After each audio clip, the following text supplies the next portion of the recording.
বিসমিল্লাহ বলার অলৌকিক ঘটনা আসুন আমরা জেনে নিই।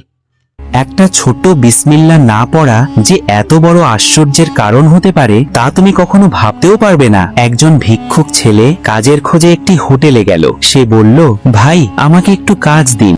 এই ভিডিওটি আপনারা পুরো শেষ পর্যন্ত দেখে যান। কথা শুনে রাজি হয়ে গেলেন। ছেলেটি দোকানে কাজ শুরু করলো। কিছুক্ষণ পর খাওয়ার সময় এলো। খাবার দেখে ছেলেটি খুব খুশি হয়ে গেল। সে একবারে পুরো খাবার খেয়ে ফেললো। দোকানদার অবাক হয়ে তাকিয়ে রইলেন। খাবার শেষ হতেই সে বলল, আরেকটু দেবেন? দোকানদার চিন্তায় পড়ে গেলেন। তিনি দোকান থেকে বের হলেন। পথে তার দেখা হলো মসজিদের ইমামের সাথে। ইমাম তাকে চিন্তিত দেখে জিজ্ঞেস করলেন, ভাই এত চিন্তিত কেন?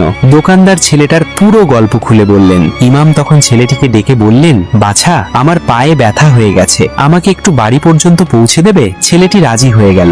ইমাম আর দোকানদার দুজনকেই সে নিয়ে গেল। ইমামের বাড়িতে পৌঁছে ইমাম ছেলেটিকে কাজের বদলে খাবার দিলেন। ছেলেটি খাবার দেখে আবারও বলল, আরেকটু দেবেন? ইমাম মুচকি হেসে বললেন, খাওয়ার আগে তুমি শুধু বিসমিল্লাহ বলে খাওয়া শুরু করো, তারপর আমি তোমাকে আরো খাবার এনে দেব। ছেলেটি বিসমিল্লাহ বলে খেতে শুরু করলো। আশ্চর্য, মাত্র 2টা রুটিতেই তার পেট ভরে গেল। সে আর কিচ্ছু চাইল না। ইমাম তখন বললেন, দেখলে বাছা, বিসমিল্লাহর মধ্যে কত বড় বরকত লুকিয়ে আছে।